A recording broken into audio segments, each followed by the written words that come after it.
Bismillahirrahmanirrahim. Assalamualaikum warahmatullahi wabarakatuh. Alhamdulillahi rabbil alamin. Wassalatu wassalamu ala sayyidina Muhammadin wa ala alihi wa sahbihi ajma'in. Amma ba'du. Faqad qala Allah ta'ala fi kitabihil karim. A'udzu billahi minasyaitonir rajim. Bismillahirrahmanirrahim. يا أيها الناس إنا خلقناكم من ذكر وأنثى وجعلناكم شعوبا وقبائل لتعارفوا إن أكرمكم عند الله أتقاكم إن الله عليم خبير. Al-Ayah. Sadaqallahul Adzim. Segala pujian milik Allah Subhanahu wa Ta'ala yang telah memberikan nikmat kepada kita, baik itu nikmat iman, nikmat Islam, nikmat dijadikannya manusia, sehingga pada kesempatan kali ini kita masih diberikan nikmat berupa masih bisa bernafas. Salat berbingkiskan salam semoga senantiasa tercurah limpahkan kepada Nabi insan pilihan, Nabi akhiruz zaman, yakni Habibana wa Nabiyana wa Maulana Muhammad sallallahu alaihi wasallam. Tidak lupa kepada keluarganya, sahabatnya, tabi'in-tabi'atnya, dan mudah-mudahan sampai kepada kita selaku umatnya. Mudah-mudahan mendapatkan syafaat yaumul qiyamah. Amin ya Allah ya rabbal alamin. Bapak dosen mata kuliah Masailul Fiqhiyah 2 yang saya hormati, rekan-rekan seperjuangan yang saya banggakan, tak lupa kaum muslimin muslimat dimanapun berada, mudah-mudahan Allah muliakan. Amin ya Allah ya rabbal alamin. Pada kesempatan kali ini saya akan menjelaskan mengenai hukum operasi ganti kelamin. Hadirin rahimakumullah, bahwasannya dalam dunia kedokteran sendiri, operasi ganti kelamin itu dikenal dengan 3 bentuk.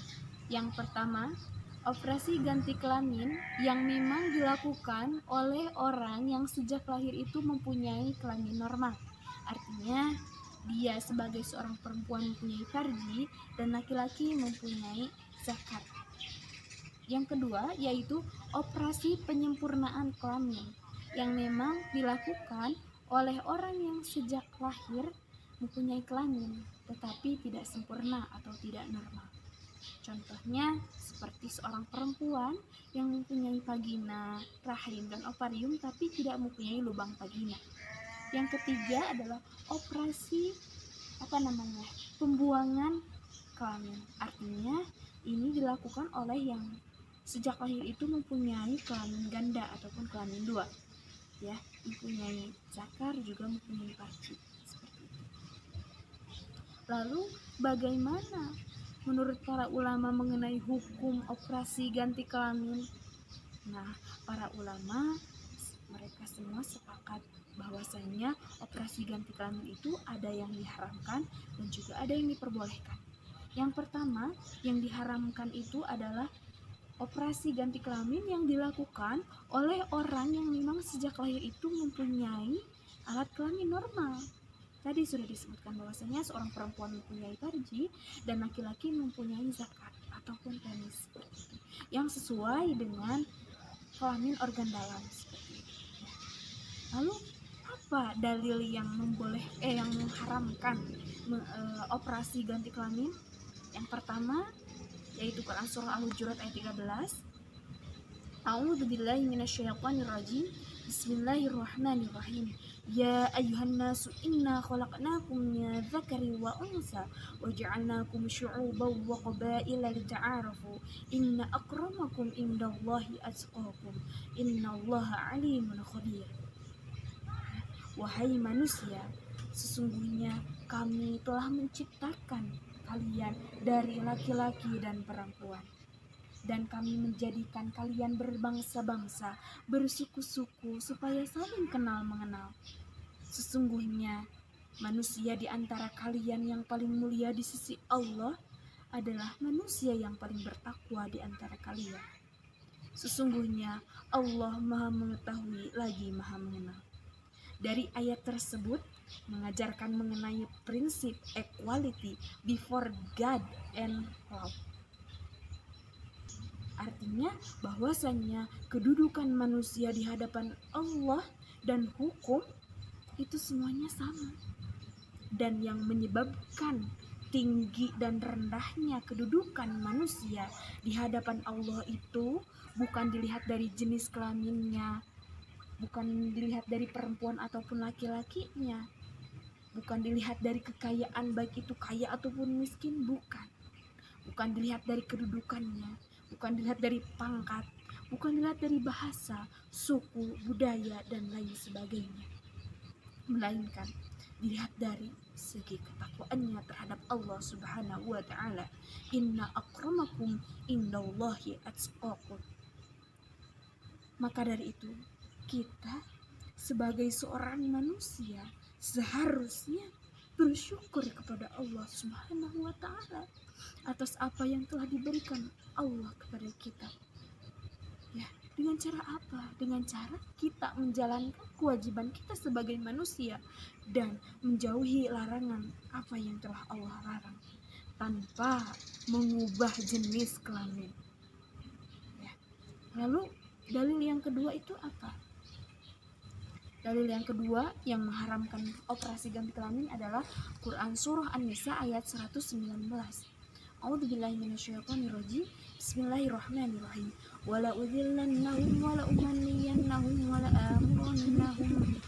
amurannahum fala yubattikuna adhanal an'ami wala amurannahum fala yughayyiruna khalqallah wa man yattakhidhi syaitana waliyan min dunillahi faqad khasira khusranan mubina. Artinya, dan saya, kata setan, akan benar-benar menyesatkan manusia dan akan membangkitkan angan-angan kosong mereka, akan menyuruh mereka memotong telinga-telinga hewan, lalu mereka memotongnya, dan akan kami perintahkan untuk mengubah ciptaan Allah, lalu mereka merubahnya. Barang siapa yang menjadikan syaitan sebagai perlindungan selain Allah, maka dia sangatlah rugi yang nyata, mendapatkan kerugian yang nyata. Dari tafsir Tabari, tafsir Sawi, tafsir Khazin, bahwasannya ayat tersebut menjelaskan bahwa orang-orang yang mengubah ciptaan Allah itu sangatlah diharamkan. Ya, akan disesatkan oleh para setan. Setan akan menyesatkan mereka untuk apa? Untuk mengubah ciptaan Allah, dan itu sangatlah diharamkan oleh agama Islam. Contohnya seperti apa? Yang pertama lesbian, yang kedua menyambung rambut, yang ketiga homoseksual, yang keempat bertakhannus. Apa itu takhannus? Takhannus adalah seorang perempuan berpakaian dan bertingkah laku sebagai seorang laki-laki. Begitupun sebaliknya, seorang laki-laki berpakaian dan bertingkah laku sebagai seorang perempuan. Na'udzubillah min dzalik. Lalu dalil yang ketiga, bahkan hadis riwayat Bukhari dan 6 ahli hadis lainnya dari Ibnu Mas'ud dan sanadnya sahih. Bismillahirrahmanirrahim. La'anallahu al-washimati wal mustawshimati wan namisati wal mutanammisati. Bismillahirrahmanirrahim. La'anallahu al-washimati wal mustawshimati wan namisati wal mutanammisati wal mutafallijati li husni mughayyirati khalqillah. Bahwasanya Allah Subhanahu wa Ta'ala sangat melaknat,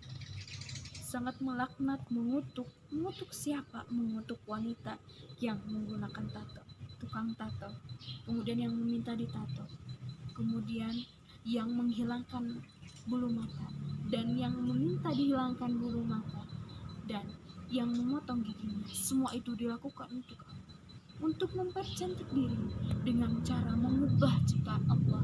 Na'udzubillahi min dzalik. Dari ketiga dalil tersebut sudah jelas bahwasannya mengubah ataupun melaksanakan operasi kelamin, ganti kelamin yang memang dilakukan oleh orang yang normal rahimnya sejak lahir, maka Islam sangat melarangnya.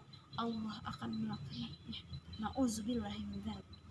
Lalu Bagaimana dengan orang yang memang sejak lahir itu tidak normal kelaminnya, tidak sempurna kelaminnya, dan bahkan mempunyai kelamin ganda?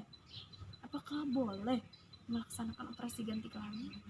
Nah, para ulama bersepakat membagikan masalah ini menjadi dua kelompok. Yang pertama yaitu apabila seseorang yang sejak lahir itu mempunyai dua kelamin artinya kelamin ganda, ya seseorang itu mempunyai penis ataupun zakar dan mempunyai vagina ataupun farji. Nah, para ulama itu memperbolehkan apa? Memperbolehkan membuang salah satu jenis kelamin.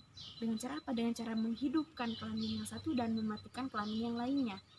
Di samping itu, orang tersebut mempunyai rahim ataupun dan ovarium, sehingga diperbolehkannya membuang penisnya, sehingga jelaslah jenis kelamin yang dia miliki. Itu salah satu maslahat dari melakukan pembuangan jenis kelamin yang ganda. Ada kemaslahatan di dalamnya seperti itu. Yang kedua adalah apabila seseorang itu sejak lahir mempunyai kelamin, akan tetapi kelaminnya itu tidak sempurna, seperti seorang perempuan yang memang mempunyai vagina, kemudian rahim, ovarium, tapi tidak memiliki lubang vagina, maka para ulama sangat menganjurkan untuk melakukan operasi ganti kelamin dengan cara melubangi vagina. Itu untuk kemaslahatan bagi dirinya, seperti itu. Lalu apa dalil yang memang membolehkan operasi ganti kelamin? Nah, salah satu dalilnya adalah dalil usul fikih yang berbunyi Bismillahirrahmanirrahim, lijalbil maslahati wa daf'il mafsadati, yaitu untuk mengusahakan kemaslahatan dan juga untuk menghilangkan kemadharatan. Contohnya seperti tadi, yang tadinya kelamin ganda dibuang satu. Untuk apa? Untuk memperjelas jenis kelaminnya. Yang kedua, yang tidak mempunyai lubang vagina, sedangkan dia mempunyai rahim dan ovarium, maka dilakukanlah operasi penyempurnaan kelamin dengan cara melubangi vaginanya, seperti itu. Nah, dari sanalah saya berpendapat bahwa saya sangat sepakat dengan para ulama mengenai hukum operasi ganti kelamin. Yang pertama tadi yang memang diharamkan itu yang dilakukan oleh orang yang sudah mempunyai kelamin normal sejak lahirnya. Yang kedua yaitu diperbolehkan bagi orang yang memang sejak lahir itu mempunyai kelamin ganda untuk membuang salah satunya, dan orang yang kelaminnya itu tidak sempurna, yaitu untuk disempurnakan, seperti itu. Untuk apa? Untuk mencari kemaslahatannya, seperti itu. Terima kasih, hanya itu yang dapat saya sampaikan.